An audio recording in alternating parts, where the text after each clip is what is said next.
implications et de nos incursions quotidiennes, notre objectif est de faire de vous des artisans de votre propre bonheur. Alors, si vous êtes d'accord avec moi, on y va, car c'est midi. Ah ouais. C'est midi, c'est maintenant, le public est calé. Les téléspectateurs aussi, j'en suis sûre. Et bien sûr, l'équipe du jour composée du doyen. Bienvenue, Neba, que je vous demande d'applaudir. Bonjour, doyen. Ça a été le week-end, je suppose. Oui. Ouais. Vous êtes quand même un peu reposé. Oui. Entre la télé, le théâtre, le cinéma, voilà. Pas facile, hein. Et la famille, hein. Voilà, qu'il ne faut pas oublier. Alors, Marie-Paul Adjé. Bonjour Caroline. Bonjour, je suis sûre que l'annonceur sera très heureux, mais cette fille, le sponsor de l'émission. C'est cela, c'est cela. Bah, je suis très heureuse d'être ici. J'ai eu un week-end où je me suis assez reposée parce que j'étais un petit peu fébrile. Mais là, ce matin, je suis là avec... Non, mais vous êtes tellement belle. Merci beaucoup, c'est lundi. Hey, souffrant, on sent même pas. Franchement, on peut faire du bruit. Merci beaucoup.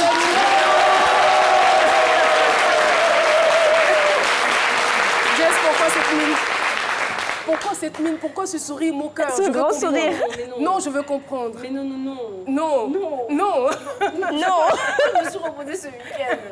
Il y en a qui étaient à des concerts. Ah d'accord. Franchement, le concert, c'était vraiment le concert de l'année. Ah, c'était... Parce que le second nom de Dieu, c'est le Il a temps. été honoré, il nous a honorés, il nous a fait plaisir.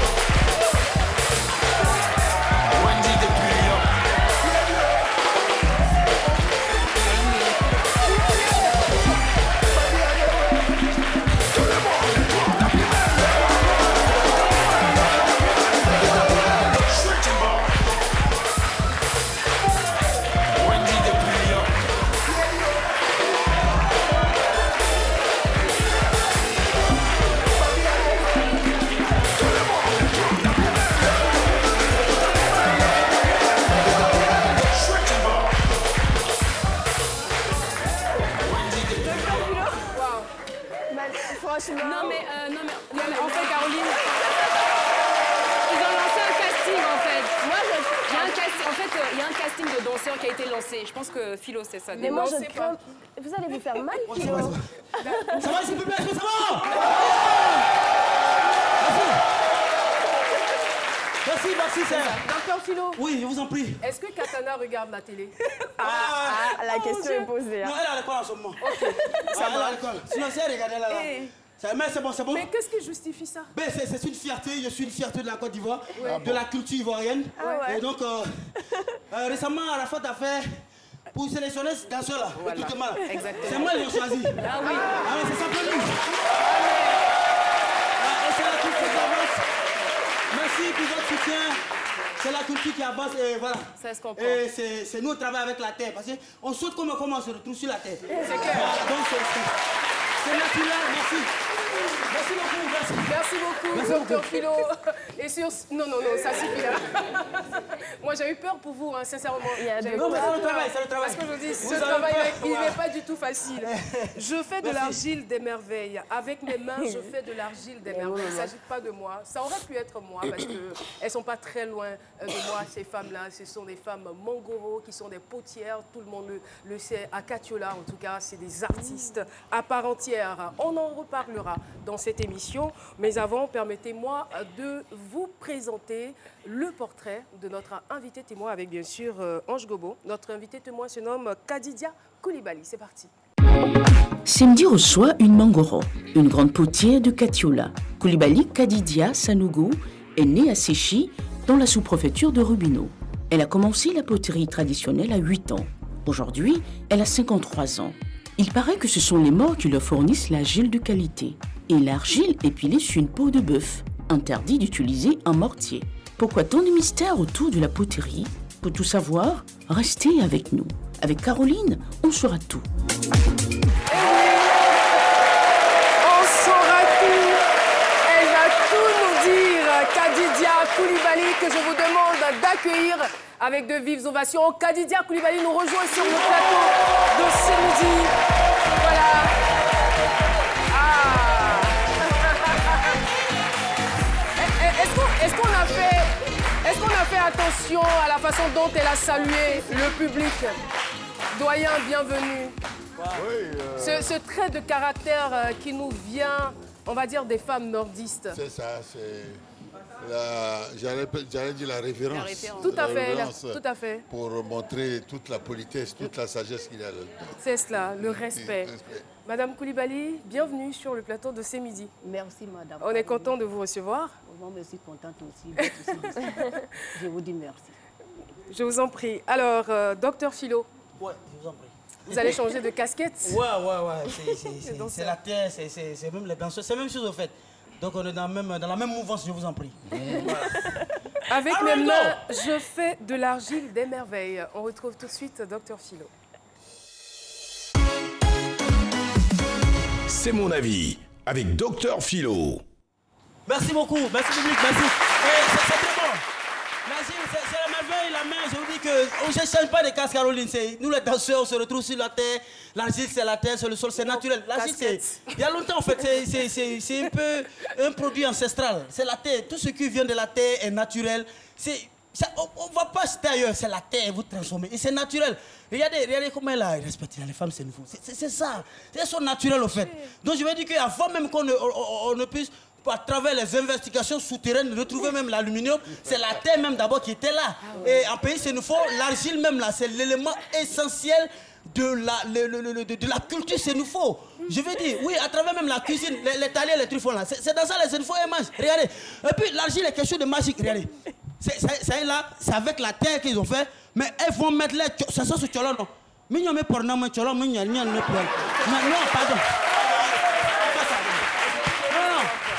Quand je cause avec mes parents, pardonnez. Mignon nous permet, Tcholon, mignon nous permet. Est-ce qu'il y a sable dedans? C'est fait avec la terre, avec l'argile, mais il n'y a pas le sable dedans quand on mange. Ça veut dire que l'argile, c'est quelque chose de magique. C'est pas simple. Vous avez vu? Et tout ce qui se fait à la main, vous travaillez à la main, tout ce qui se fait à la main, c'est ça. C'est-à-dire la main, ça sort de l'ordinaire. Voilà, la main, quand même la femme que vous allez chercher à marier, même si son nez est pointu, quand vous allez la demander en mariage, vous n'allez pas demander son nez, vous demandez sa main. C'est ça. Vous demandez sa main. C'est ça. Un enfant qui déconne à la maison, regardez, nous, maman nordistes ne diront pas le contraire, on tape l'enfant comme ça, il n'avait pas. Un enfant comprend. Mais tu prends ce qu'il ne comprend rien. Il va te dire, bolo bana, bolo soumana, m'a te conclure que c'est ça, l'argile, vous faites tout. À travers l'argile, aujourd'hui, on a la poterie céramique. La poterie céramique qui est pourvoyeuse de devises à travers le tourisme en Côte d'Ivoire. Et nous travaillons la terre. Voilà, le blanc est ce qui est naturel. Nous, on travaille avec le sable et les blancs viennent vers nous. Et nos touristes augmentent. Et le pays amasse des devises. Je suis ébloui. Je vous en prie. Merci beaucoup, docteur Philo. Et voilà, nous allons retrouver à présent l'ami de Jessica Bomba, Paterne, avec la question suivante. Que pensez-vous de l'artisanat made in Côte d'Ivoire?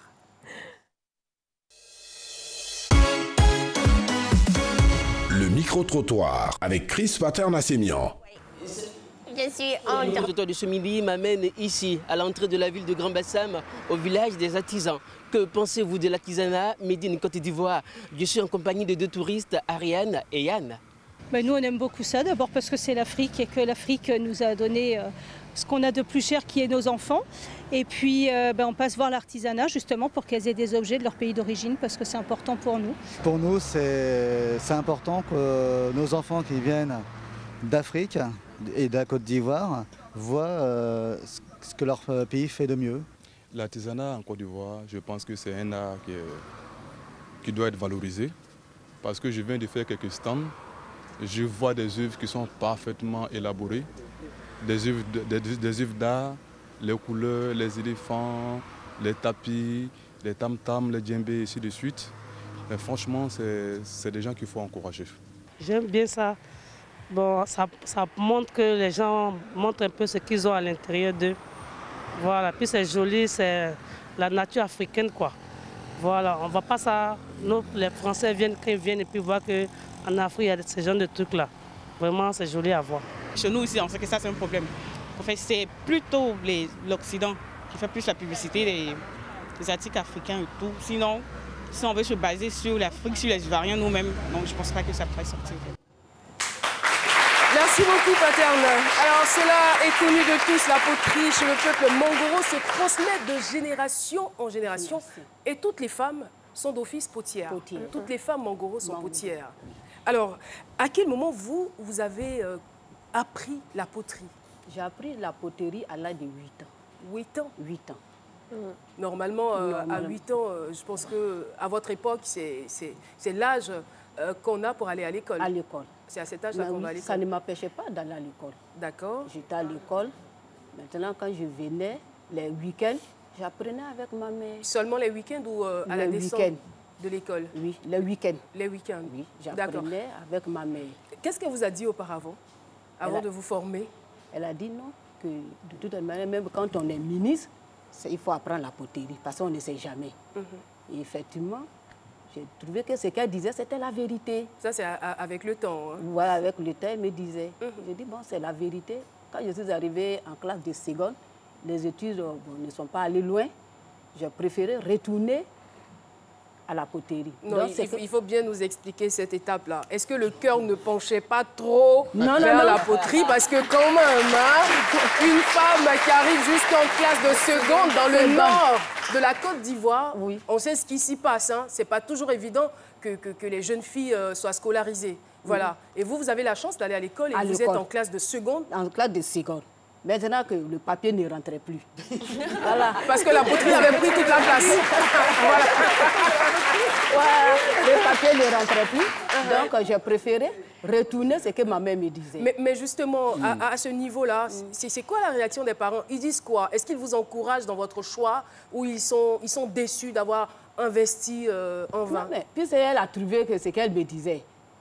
Si je me suis retournée, donc je l'ai écouté à quelque part. Si je n'avais pas appris la poterie à cet âge, j'allais tout perdre. Aujourd'hui, je l'ai écouté et j'ai appris à faire la poterie. Maintenant, en classe de seconde, les études ne sont pas allées loin et que je me suis retournée. Donc elle a non, c'est vous qui n'êtes pas allé plus loin. Non, mais puis le papier ne rentrait plus.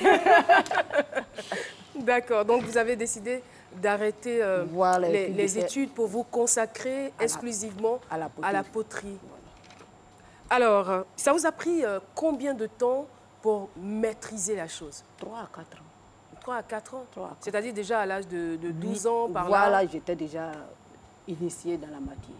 Initiée, le mot est quand même un peu fort. Hein? Non, mais déjà, j'étais forte dans la matière, donc je suis initiée déjà. Initiée. Voilà. D'accord. Et pour ce que je sais, c'est que les hommes n'interviennent pas dans le processus de fabrication. Oui. Ça m'a toujours intriguée. Je dis, mais pourquoi? Parce qu'il y a quand même des étapes qui sont un peu difficiles. Vous avez forcément besoin de mains valides pour vous aider à avancer. Mais pourquoi les hommes n'interviennent pas? Les hommes n'interviennent pas à la fabrication de la poterie. Mais ils interviennent dans d'autres domaines. Lesquels? Voilà. Tel que à la carrière. Quand on coupe les surfaces, il faut les hommes valides. Donc les hommes interviennent là. Mais à la fabrication, les hommes n'interviennent pas. Mais pourquoi? Parce que la matière que nous prenons pour faire la peau, quand un homme casse, il peut perdre le réseau. Mystère des mystères. Mystère des mystères. Non. C'est une métaphore que vous avez utilisée, mais on aimerait bien comprendre. Perdre le réseau. Ça veut dire quoi? Non, mais... Pour un téléphone portable, on sait. Mais pour un être humain, c'est quoi?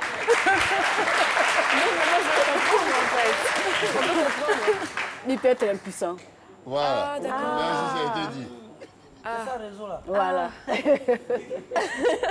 C'est un véritable mystère. Hein? Ouais.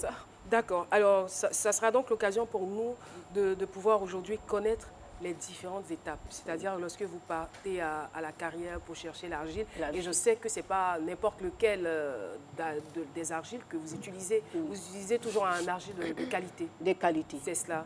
Alors, c'est quoi les différentes étapes? Bon, pour la fabrication des canaries, on va d'abord à la carrière pour aller chercher la terre. Quand on vient, on concasse la terre, on mouille et on se met à piler. Quand on pile, on s'assoit maintenant pour donner des différentes formes. Après les formes, on met au soleil. Quand ça sèche, on essaie de rendre la pièce légère. Mais piler, là, ça peut vous prendre combien de temps comme ça? Ça ne doit pas être facile de c'est pas piler facile. l'argile. C'est pas facile. Il y a des appareils pour cela ou Non, hein, on pile avec le pilon. Et tout ça, ce sont les femmes qui font ça? Dans le mortier ou non, par terre? Non. On a, bon, avant, c'était sur le pot de bœuf. Aujourd'hui, il y a des plastiques que nous payons pour piler dessus. Et ces plastiques sont différents des autres plastiques que vous trouvez sur le marché. D'accord. Donc, continuez, voilà. Donc, quand on finit de faire ça, on met au soleil, on sèche. Et après, on met encore un autre produit, une autre argile, qui est l'argile rouge. Que, bon, les scientifiques ils appellent ça l'engobe. Et on essaie de polir. Quand on finit de polir, on envoie maintenant à la cuisson. Et on cherche le bois. On place le bois, on met les pièces dessus. Quand on met les pièces dessus, on ferme avec la paille. Et tout cela, c'est à l'air libre. On fait la cuisson à l'air libre. Quand on finit de faire, on laisse, quand le feu a pris le bois, ça s'allume normalement. Et puis après 2 à 3 heures du temps, on enlève au feu. On retire les pièces du feu. Et nous mettons encore un autre produit qui donne la couleur noirâtre. Et pendant que nous sommes en train d'échanger, les femmes sont en pleine démonstration. Voilà. Mais dites-moi, pendant qu'elle regarde de l'autre côté, je voudrais demander, puisque vous faites la cuisson à l'air libre, pendant la saison des pluies, comment vous faites? Bon, c'est ce qui est, voilà les difficultés. Mais vous n'essayez pas d'attraper la pluie au sein d'un pays, c'est une faute. Voilà des difficultés. En période pluvieuse, alors là, c'est vraiment et pourtant, pitoyable. on a besoin de la pluie. Voilà, c'est pitoyable. Au nord du pays, quand on sait que vraiment il pleut beaucoup, on arrête la cuisson. On arrête. Là, c'est tout de suite qu'elle vient de faire cette forme-là. Hein. Oui. Voilà. Elle avait juste de l'argile. Et là, on aperçoit un canari. Voilà. Alors, ça m'emmène en même temps. Je veux savoir, est-ce qu'au niveau, j'arrive tout de suite, au niveau de la poterie, vous avez affaire à des modèles préfaits ou c'est selon la créativité de chacune? Bon, selon il y a la créativité et puis il y a des modèles aussi. Quand quelqu'un envoie un modèle, il dit, bon, j'aimerais que vous me faites ça. On fabrique rapidement. Ça parce que je suis la présidente, mais il y a des gens qui sont plus expérimentés que moi. Ok. Voilà. On y reviendra. Marie-Paul? Non, je voulais juste vous demander si je pouvais aller en stage pour apprendre. Ah, on sait jamais. Mais allez-y. On encourage Marie-Paul, elle veut aller au stage, on ne sait jamais dans la vie. Voilà, il faut toucher à tout. Oui, Jess. Moi, je voulais mettre quelque part au niveau du temps. Par exemple, faire un petit pot comme ça, les différentes étapes, ça prend combien de temps? Combien de jours, combien d'heures? Non, faire des petites pièces, elle peut faire ça dans l'immédiat, peut-être 5 à 10 minutes. Jusqu'à la cuisson? Non, il faut des jours. La cuisson, ça prend des jours. Quand on finit comme ça, vous voyez ce qu'elle est en train de faire. Elle rend la pièce légère. D'accord. Voilà. Après ça, il faut mettre au soleil. Après le soleil, il y a une qui est en train de... Et ça fait combien de temps au soleil? Quand il y a du soleil? Quand il y a le soleil, ça sèche rapidement. Le même jour? 2 jours après. 2 jours après, d'accord. Voilà. Quand il y a le soleil, ça sèche 2 jours après. Après ça, maintenant, il faut passer à mettre, voilà, l'autre, vous avez vu, c'est déjà sec. Et elle va mettre l'engobe dessus. Elle va mettre l'engobe dessus pour polir. Je peux essayer. D'accord. Et quand c'est poli maintenant, c'est là nous emmenons à la cuisson. Comment on fait? Et la cuisson, ça se passe comment? À l'air libre. À l'air libre? Oui. Mais vous utilisez, je sais qu'à un certain moment, vous utilisez aussi une sorte de four. Bon, on n'a pas utilisé le four. C'est quoi exactement? Il y a du feu? Le four? Non, je veux dire... À l'air libre? Avec ce dos. Oui, nous mettons le feu dedans. Quand on finit de placer nos pièces, maintenant on met le feu. Et le feu s'allume. D'accord. Et comment ça tourne? Voilà. Ça tourne automatiquement. Voilà, Ça va ça. Alors, mais c'est quoi qui prend le verre?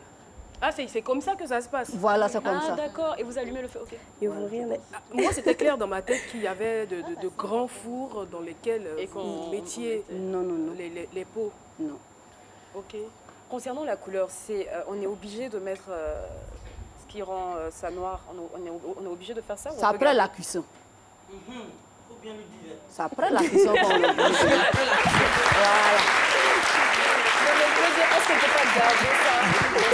C'est possible, non? Oui, on peut garder, mais après la cuisson, elle change de couleur. La pièce change de couleur, voilà. Mais moi, je suis surpris quand même. Tout à l'heure, vous avez parlé d'un produit argileux que les scientifiques appellent la décoption. La décope. Il y a l'engobe et puis il y a la décoption. Mais comment vous arrivez à faire cette différence? Je sais que les scientifiques, eux, des appareils, ont fait des études pour ça.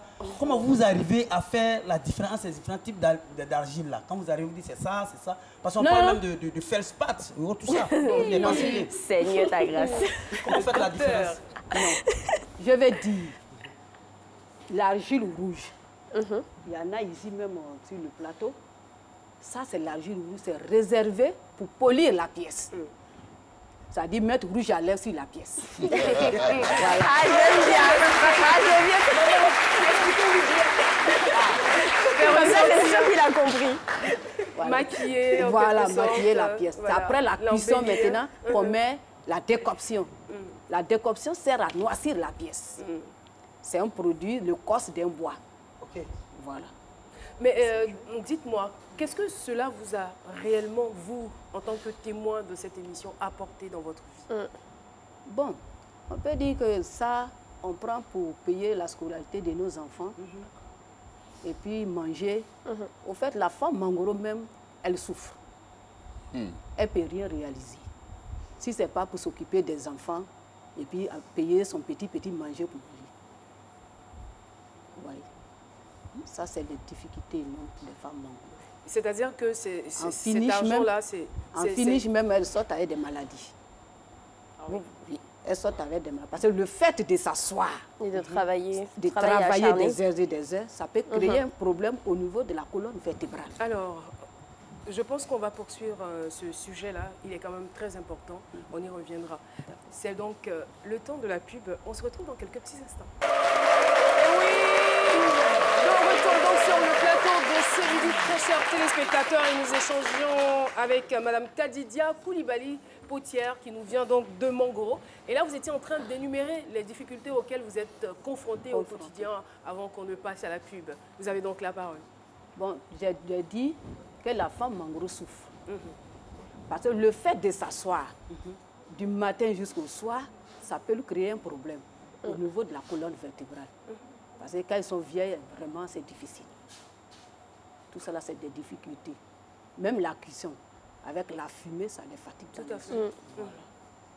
Donc, vraiment, et puis, elles font ça pour subvenir aux petits besoins. Ce ne peut pas faire grand-chose avec cet argent. Alors, Caroline, si vous me permettez, bien sûr, un petit pot comme celui que vous avez juste en face de vous peut coûter environ combien? À Katiola? Oui. 150. Ok. 150 francs. 150 francs CFA, c'est pas du tout cher en fait. Oui, mais il faut vendre d'après les Nushi Gionako pour pouvoir payer les choses. Alors, Jessica avait une question dans le sens de vos difficultés. Justement, vous avez dit que, bon, ça par exemple, j'imagine que pour que vous ayez beaucoup d'argent, il faut en vendre beaucoup, c'est 150 francs. Donc vous dites que ça permet juste de manger, de subvenir aux petits besoins.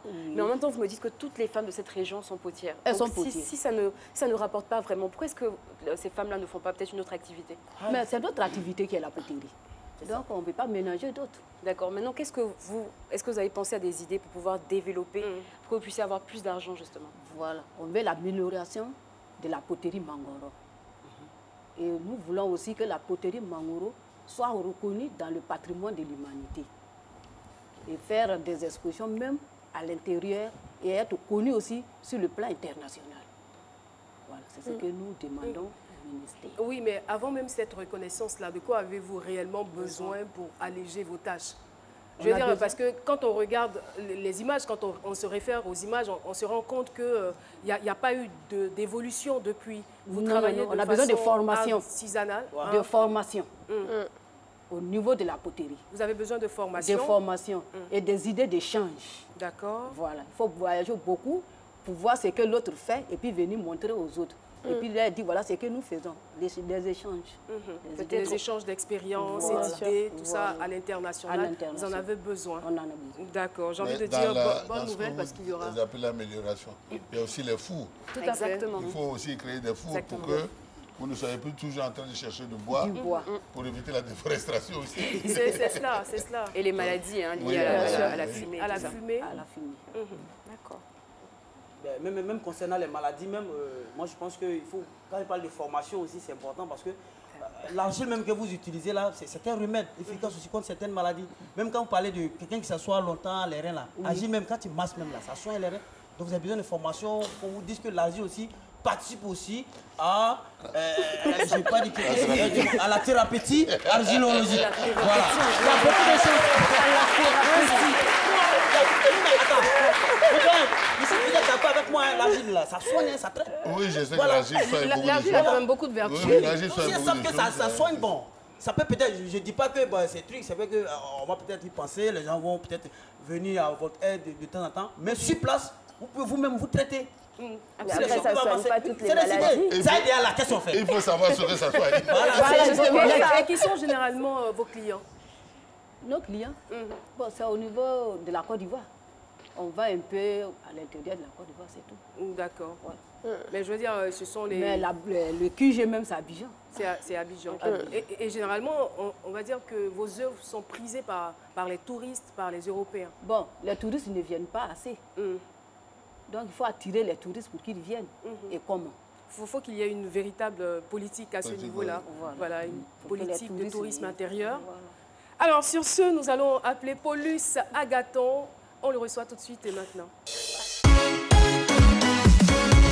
Vos réactions nous intéressent avec Paulus Agathon. Paulus Agathon qui nous rejoint donc sur le plateau de ce midi. Alors, Paulus, ça va le week-end? Oui, ça va. Bonjour, monsieur, bien. Ah, d'accord. En fait, je j'avais un mari parce que là, il y a une déclaration qui a été faite il y a quelques semaines. Mais non, n'aie pas peur. Moi, j'aime être à côté de toi. Bonjour, Caroline. D'accord, bonjour, Paulus. Voilà, je préfère. Allez-y. Allez, bonjour à vos chers téléspectateurs. Eh bien, comme d'habitude, vous êtes nombreux à nous envoyer vos messages sur la page Facebook. Et on a le message de Kevin Traxler qui a dit tout à l'heure, la dame a expliqué qu'en 2 jours, c'est possible de réaliser un pot. Mais en une journée de travail, elles peuvent réaliser jusqu'à combien de pots? Bon, ça dépend des formes. Ça dépend des formes. Quand c'est les petites formes comme ça, on peut faire 30. Ça, c'est vraiment le basique. Hein. Voilà, là, c'est jusqu'à 30 pots. On peut 30 pots. Voilà. Mais quand c'est... Et l'autre forme là-bas, ce pot décoratif-là? Oui, on peut faire 10. Même plus. D'accord. Vous faites en fait plusieurs modèles par plusieurs jour? Modèles. Plusieurs modèles. Selon les commandes, peut-être. D'accord. Voilà. Et celui là-bas, le pot décoratif, là, il peut coûter combien à Katiola? Bon, le pot décoratif, ça peut coûter peut-être 600 à 700. Vraiment, on a tout dans ce pays, j'ai envie de dire. D'accord. Allez-y. Esmel Meledji dit on a l'habitude de voir nos parents et nos frères même qui font des médicaments dans certains récipients à base d'argile. Mais est-ce qu'on peut faire de la préparation classique avec? De là la préparation de la cuisine. Est-ce qu'on peut cuisiner dedans? Mais bien sûr, oui. Bien sûr. À partir du moment qu'on prépare les médicaments, donc on peut cuisiner. Et je sais aussi qu'au niveau de Katiola, il y a ce genre de pot là-bas, qu'on utilise pour la préparation de la sauce gombo. On appelle ça le gbete. Non, voilà. Le gbete est là. Le gbete. Oui, c'est juste derrière. Belette. Le talier. Ah oui, le talier. Voilà. On mange dedans. On mange le placali dedans, tout ça. C'est mal. Et le goût est quand même différent. Hein. Mais le goût est naturel. Quand on mange dans ces récipients-là, le goût change. Ça change. Une autre question? Dernier message, c'est celui de Ulrich Poliao. Il dit bravo à vous, madame, vous faites la fierté de la Côte d'Ivoire quand on parle d'artisanat. En tout cas, que Dieu touche le cœur de quelqu'un pour vous aider à progresser dans votre activité. Merci, Caroline. Merci beaucoup, Paulus. Merci infiniment. Alors, vous partez déjà? Oui.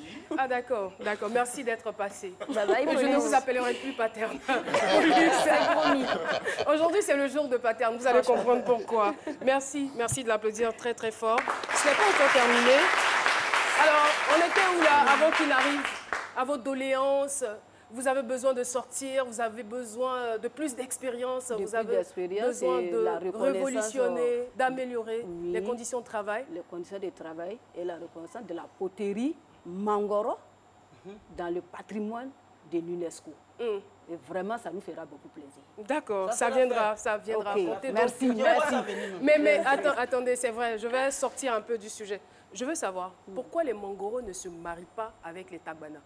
Les Mangoro ne se marient pas avec les Tagbana parce que notre aïeux, étant un chasseur, il allait à la chasse. Et il a confié sa femme au Tagbana. Il dit, bon, je vais à la chasse, je arrive. Et il a fait des moments, il ne venait pas. Le Tagbana, sa femme était là. Au retour, la femme du Tagbana a fait des enfants. Mais lui, sa femme, elle était restée intacte. Et il a dit, vraiment, tu es mon frère. Voilà pourquoi le Mangoro ne se marie pas au Tagbana, parce que nous sommes des frères. Vous avez vu comment les Tagbanans sont bien, non? On salue tous les gens de Katiola qui nous regardent en ce moment. Merci beaucoup. Alors, madame, on va vous demander de rester là. Et moi, je vais demander au public de se tenir debout parce que nous recevons sur ce plateau une autorité du pays. Eh bien, c'est le ministre de l'Artisanat, Monsieur Sidiki Konaté.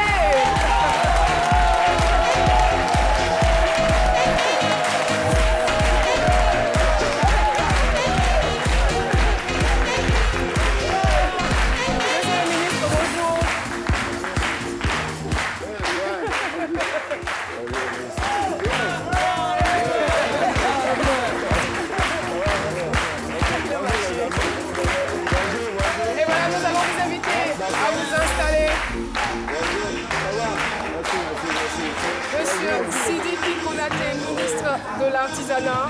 Alors, il est dynamique. Alors, tout à l'heure, je ne sais pas si vous nous avez suivis, dans les coulisses, la dame a évoqué un véritable problème, on va dire, au niveau du manque de modernisation de l'artisanat. Et moi, je sais que vous avez de grands projets dans ce sens. Merci de nous accueillir à ce midi. Merci à toute l'équipe et à l'équipe de production. Je salue mon ami Philo.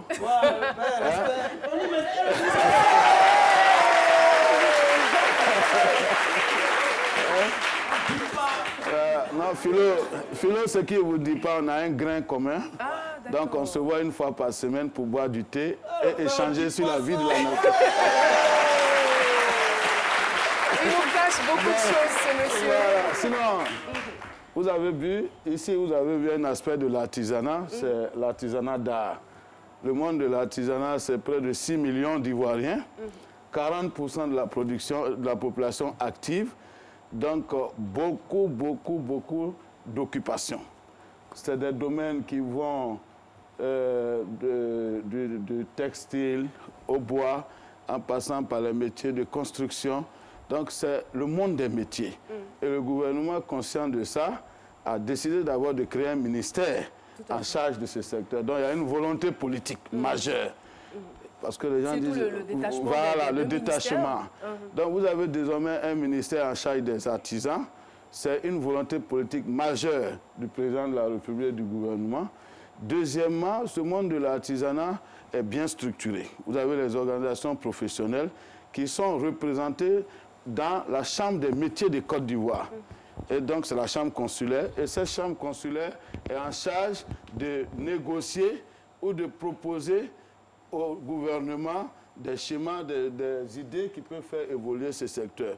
Ensuite, bien entendu, le ministère a un panel de programmes pour pouvoir développer ce secteur, le rendre moderne, le rendre productif, parce que ce secteur, je vous le dis, c'est la solution au problème de la pauvreté, au problème du manque d'emploi en Côte d'Ivoire. Vraiment solution au problème de la pauvreté, parce que la dame évoquait tout de suite, déjà à partir de l'argent qu'elle arrivait à gagner, ce qu'elle faisait au sein de la famille, pour dire que s'il y a un accompagnement important, cela pourrait peut-être s'étendre, elle pourrait réaliser de plus grandes choses. Bien entendu, mais un artisan, peut-être que souvent quand on parle d'artisan, comme je l'ai dit, tout ce qui est là, c'est un aspect seulement de l'artisanat. Vous prenez le domaine du bois, c'est tous ceux qui sont des menuisiers, des ébénistes. Vous prenez le domaine du textile, c'est les couturiers, c'est les accessoiristes. Vous prenez le domaine de l'esthétique, c'est les salons de coiffure. Vous prenez le domaine de l'alimentation. Donc, vous avez, c'est un secteur qui couvre tous les métiers, tous les secteurs, tout ce qui peut accompagner ici la création d'emplois. Je prends par exemple, aussi où nous sommes sur ce plateau pour un peu dédramatiser. L'artisanat est présent ici. Tout à fait. Chez vous, chez nous, le couturier qui vous habille, c'est un artisan. En tout cas, il souffre. Voilà, il a fait une formation, il emploie des gens, il les forme, et ceux-ci travaillent et gagnent leur vie. L'accessoiriste, l'esthéticienne qui vous rend toujours belle et tout. Et tout ce monde-là, c'est ce monde de l'artisanat. Tout à fait. Le lit dans votre maison, les salons, le plombier, l'électricien, c'est ça le monde de l'artisanat. Donc vous imaginez, les accompagnants du gouvernement visent ici à faire en sorte que ce secteur sorte de l'informel pour que ces gens créent de vraies entreprises. D'où tout le sens du marché ivoirien de l'artisanat. Bien entendu. Le marché ivoirien de l'artisanat va vous permettre de découvrir que l'artisanat, souvent, comme on le voit, ce n'est pas seulement les œuvres d'art. Non, c'est le monde des métiers. Vous allez découvrir là-bas des jeunes plombiers qui vont vous donner des adresses pour vous dire qu'en Côte d'Ivoire, on peut rester chez lui. Appelez aujourd'hui une entreprise de plomberie pour venir réparer, même à 1 h du matin, ces pompes. Vous allez découvrir aussi les Sissin Moïse, les Gilles Touré et bien d'autres noms qui sont anonymes, qui viennent de Yopougon, qui viennent d'Abobo. Ces femmes qui emploient des gens, qui les forment, après avoir elles-mêmes reçu des formations. Vous allez découvrir la richesse du monde de l'artisanat. Alors, Monsieur le ministre, je sais que ce marché aura lieu du 29 novembre au 9 décembre 2018 au stade de l'Eden Golf. Il y aura des expositions ventes, il y aura aussi un village gastronomique et plusieurs animations. Qu'est-ce que ce marché va changer à la vie des artisans de Côte d'Ivoire? Vous savez, dans le programme des activités du ministère, il y a ce que nous appelons la promotion de l'artisanat, tant au niveau international qu'au niveau national. Vous avez vu ces dames ici, nous avons un moment par le passé lancé un programme de promotion qui avait permis à des acheteurs internationaux de venir rencontrer ces femmes et de nouer des contrats d'achat qui permettent donc à ces canaris que vous voyez de se retrouver dans des galeries aujourd'hui à New York. Et c'est donc du travail pour ces dames, c'est des commandes, c'est de l'argent qui rentre, mais c'est aussi des jeunes qu'on forme à cet emploi. Donc imaginez-vous si ce secteur donc, se vulgarise et nous voulons que ce marché puisse permettre la promotion de tout cela. Quand vous allez venir sur ce site, vous allez voir les artisans. Vous allez découvrir qu'est-ce que c'est que l'artisanat. Ça va vous permettre de faire des achats, ça va permettre de prendre des contacts aussi. Et c'est une occasion de promouvoir leurs activités afin de se faire de la clientèle, bien sûr, en cette fin d'année. Merci infiniment, Monsieur le ministre, d'être passé sur notre plateau.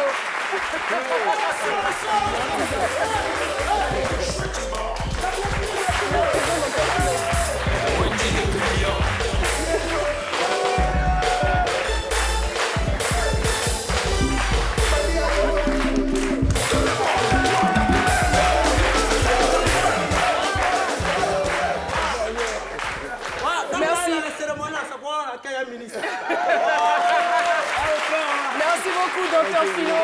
Et voilà, on va vous demander de rester juste un petit instant avec nous. D'accord. On va vous dire au revoir dans pas longtemps.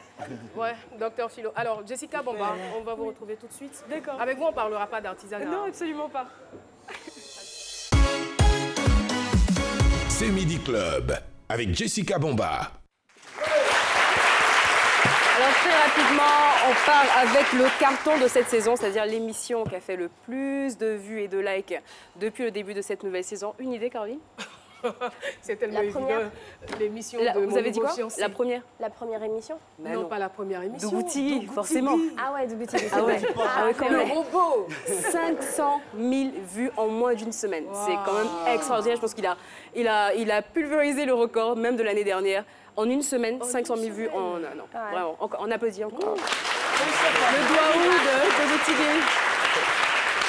Et ce qu'on a constaté, c'est qu'il était vraiment très à l'aise sur ce plateau. On a pu apprendre énormément de choses derrière toute cette histoire. On a pu découvrir qui était véritablement ce jeune homme qui a tellement de bonne humeur et tellement de... Sa vie est un véritable livre. Sa vie ah ouais, extraordinaire. Est un véritable enseignement. Bon, heureusement que Marie-Paul n'était pas là pour pleurer. Hein, alors, à l'époque, c'est-à-dire avant, dans ces midis, voici comment le micro-trottoir se faisait, comme ça. Qu'est-ce qui vous a marqué dans votre enfance? Regardons. Ce qui m'a marqué dans mon enfance, c'est le temps passe. Quand on quittait à l'école, surtout le samedi, pour me rendre à la maison, à cause du temps passe, je ne peux même pas partir. Je reste à l'école pour jouer. Alors ça, c'était la version avant du micro-trottoir, avant donc l'arrivée de Pater Nascimento, qui, grâce à lui, franchement, on a pu avoir les avis de pratiquement tous les Ivoiriens dans toutes les communes de la Côte d'Ivoire. Je crois qu'il les a toutes faites. Il en reste encore. Pater va jusqu'à l'intérieur du pays. Regardez ce que ça donne. Et salut Caroline, bonne fête de la paix à toi et à toutes les familles qui suivent ces midis. Et justement, en parlant de la paix, nous sommes ici au Carrefour Agban. Et salut Caroline, honneur à toutes ces dames qui suivent ces midis. Il est incontestable, tu tiens fermement les commandes de cette émission depuis 6 saisons. Et justement, nous sommes dans la rue de Dabo. Et salut Caroline, la question du micro-trottoir nous amène à Yopougon, précisément au carrefour du complexe Jesse Jackson. Et salut Caroline, dans le cadre du micro-trottoir de ce jour, nous sommes dans la rue de Marcory. Bonjour Caroline, salut à toute l'équipe. Dans le cadre du micro-trottoir de ce midi, nous sommes présentement à Koumassi. Et salut Caroline, comme vous le constatez, nous sommes dans la commune d'Agamé dans le cadre du micro-trottoir de ce jour. Et salut Caroline, nous sommes à Boisseau, nous sommes justement au bord de la Bia. Et salut Caroline, dans le cadre du micro-trottoir de ce lundi, nous sommes sur le pont Félix Houphouët-Boigny. Et d'ici, nous avons une vue imparable sur la commune du Plateau, centre des affaires de la ville d'Abidjan. Et salut Caroline, je suis très heureux de vous annoncer que je viens juste de me marier. Je viens de sortir de la salle des mariés de la mairie du Plateau. Et vous le constatez, on vient juste de se marier. Et en attendant vos messages de félicitations et de bénédictions.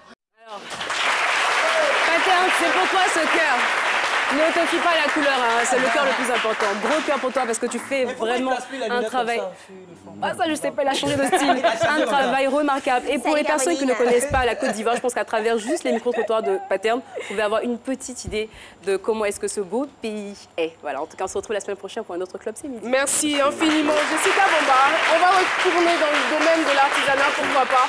Marie-Paul Adjé, c'est votre tour. C'est à vous de jouer. Bien sûr. C'est parti. C'est Mode et Beauté avec Marie-Paul Adjé. Merci beaucoup. Merci. Alors Caroline, aujourd'hui je reçois sur le plateau de C'est Midi une femme qui est passionnée par la coiffure. Elle va nous rejoindre sur le plateau maintenant. Je vous demande d'ovationner Tina Etchoué.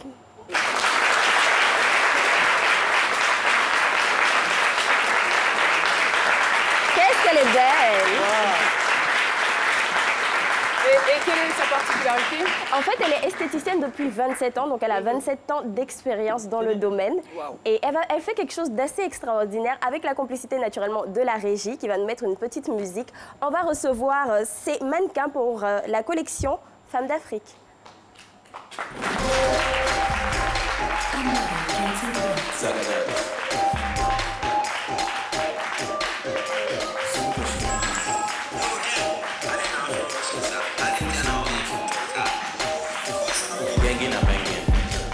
Since we youngin', living and learning, dressing and flexing, you have been posting and liking. Merci beaucoup. I live my life away, you always buy. Merci beaucoup, merci à Régie. Merci à Régie. Alors, Madame Etchoué, le micro, s'il vous plaît. Au nom du ministre du Tourisme, je tiens le micro pour vous. Alors, elle fait quelque chose d'assez original parce que tout ce qui est fait là est fait avec des mèches. Moi, j'avais jamais vu ça. C'est original. Vous êtes aussi la promotrice du Festival de mèches d'Abidjan. Je vous laisse vous exprimer. Bonjour. Merci beaucoup. Et si ça ne vous dérange pas, j'aimerais avoir l'avis du ministre là-dessus. Voilà. Oui, cette dame a beaucoup d'expérience. Elle a formé, je crois, plus d'une centaine de jeunes filles qui aujourd'hui ont leur salon de coiffure et qui vivent de ça dans les différents quartiers d'Abidjan. Donc c'est une dame d'expérience et elle est formatrice d'abord. Ça, il ne faut pas l'oublier. Elle a été une avant-gardiste de la coiffure en Côte d'Ivoire. C'est cela. Et je pense qu'il faut en être fier. Merci. Il faut dire aussi... Bonjour public de ce midi. Bonjour. 27 ans d'expérience, c'est pas 27 mois. Franchement, j'avoue. Nous bénissons Dieu pour cela. Nous avons formé plus de c'est trop, on ne dit pas. On ne peut pas imaginer. On dit pas. Après la crise, nous avons été formatrices à la GTZ pour pouvoir insérer les autres combattants. Et donc, jusqu'aujourd'hui, on continue la formation. À l'aide d'une entreprise de mèches aujourd'hui, nous les formons gratuitement. Elle ne paye pas un sou. Il faut que les gens retiennent cela. C'est vraiment gentil de votre part. On ne peut pas dire le nom de la maison de mèches, mais... Ça ne démange pas? Pas du tout. L'intérieur est protégé. Comment s'est passé ce festival que vous avez eu le 23, 24 et 25 novembre? Très bien passé. Nous avons formé 30 filles qui devaient recevoir leur diplôme de fin de formation. Et elles ont reçu ces diplômes? On était invités, il était le parrain de cette cérémonie, mais on n'a pas eu la chance qu'ils soient avec nous. On ne sait pas pour des raisons peut-être de travail ou de décès. C'est cela, c'est cela. Madame Etchoué, merci infiniment. Merci. On aura l'occasion d'en reparler. Merci infiniment. Monsieur le ministre, merci d'être resté avec nous jusqu'à la fin de l'émission. Madame Koulibaly, merci en tout cas. Merci. Jessica, ça va, tu t'en es pas trop? Merci pour tout ce que vous faites. Merci au Fan Club ce midi. Et voilà, moi j'aimerais bien encourager les téléspectateurs à consommer, à acheter cette peau pour faire vivre nos artisans. C'est très important. Vous pouvez décorer votre salon. Ce n'est pas une affaire de riches, mais tout le monde peut s'offrir cette peau. Merci en tout cas de nous avoir suivis. On vous donne rendez-vous demain, mardi, à partir de 12h pour un autre numéro de ce midi. D'ici là,